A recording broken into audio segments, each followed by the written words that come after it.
दोस्तों आपने देखा होगा कि हिंदू धर्म को मानने वाले लोग पूजा पाठ करते समय देवी देवताओं को लहसुन और प्याज नहीं चढ़ाते हैं। लेकिन दोस्तों क्या आपने कभी सोचा है कि वो ऐसा क्यों नहीं करते? तो दोस्तों मैं आपको बता दूं कि इससे जुड़ी एक कथा का वर्णन हिंदू पुराणों में भी किया गया है, जिसमें यह बताया गया है कि पूजा पाठ या फिर किसी व्रत एवं त्योहार में प्याज लहसुन को ना तो चढ़ाना ही चाहिए और ना ही इन दोनों का खाद्य पदार्थ के रूप में इस्तेमाल करना चाहिए। तो चलिए दोस्तों अब बिना किसी देरी के प्याज और लहसुन से जुड़ी इस कथा के बारे में आपको बताते हैं। वैसे तो हिंदू धर्म में कई मान्यताएं प्रचलित हैं, जिसका पालन आज भी हिंदू धर्म को मानने वाले अधिकतर लोग करते हैं। लेकिन जब बात प्याज और लहसुन की आती है तो सभी हिंदू इससे जुड़ी मान्यताओं का बड़े ही ध्यान से इसका पालन करते हैं। पुराणों में वर्णित कथा के अनुसार सृष्टि के आरंभ में जब देवताओं और दानवों ने मिलकर समुद्र मंथन किया तो उसमें नवरत्न निकले और सबसे अंत में अमृत निकला, जिसे पीने के लिए देवताओं और दानवों में लड़ाई छिड़ गई। तब भगवान विष्णु ने मोहिनी अवतार लेकर देवताओं को अमर बनाने के उद्देश्य से अमृत पिलाने लगे। उसी समय राहु और केतु नाम के दो राक्षस देवताओं के बीच आकर बैठ गए और मोहिनी रूपी भगवान विष्णु ने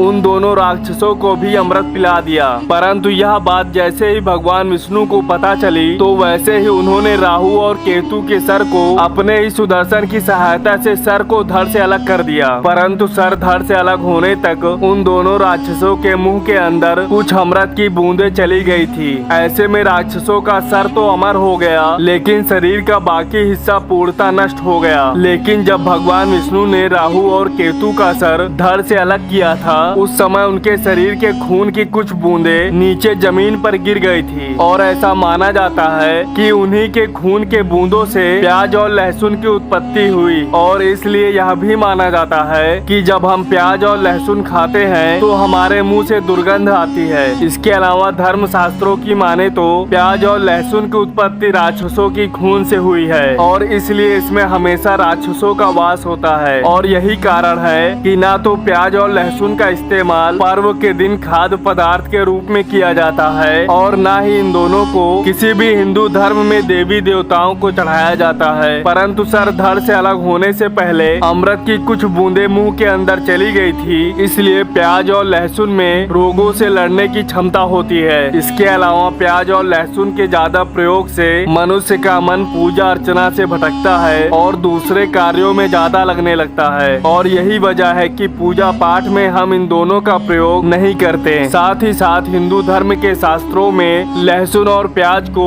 राजसिक और तामसिक माना गया है। ऐसा माना जाता है कि राजसिक और तामसिक गुणों के बढ़ने से इंसानों में जुनून और अज्ञानता की वृद्धि होती है। इसके अलावा धर्म ग्रंथों के अनुसार मनुष्य को हमेशा सात्विक भोजन ही ग्रहण करना चाहिए ताकि उसका मन धर्म कर्म में भी लगा रहे और वह हमेशा रोगों से भी दूर रहे। तामसिक भोजन जैसे कि मांस मछली प्याज लहसुन आदि राक्षसी प्रवृत्ति के भोजन कहलाते हैं, जिसके सेवन से अशांति रोग और चिंताएं जीवन में बिन बुलाए मेहमान की तरह घर में प्रवेश कर जाती हैं। इसलिए पुराणों में लहसुन और प्याज का प्रयोग रसोई में निषेध माना गया है और यही कारण है कि हिंदू धर्म को मानने वाले लोग व्रत या पूजा पाठ में इसका प्रयोग बिल्कुल नहीं करते। तो दोस्तों उम्मीद करता हूँ कि वीडियो में दी गई जानकारी आपको अच्छी लगी होगी। अगर अच्छी लगी हो तो वीडियो को लाइक करें, ज्यादा से ज्यादा शेयर करें और हमारे फैक्टोलॉजी चैनल को सब्सक्राइब करके बेल आइकन अवश्य दबा दें। मिलते हैं दोस्तों अगले वीडियो में, तब तक के लिए जय श्री राम।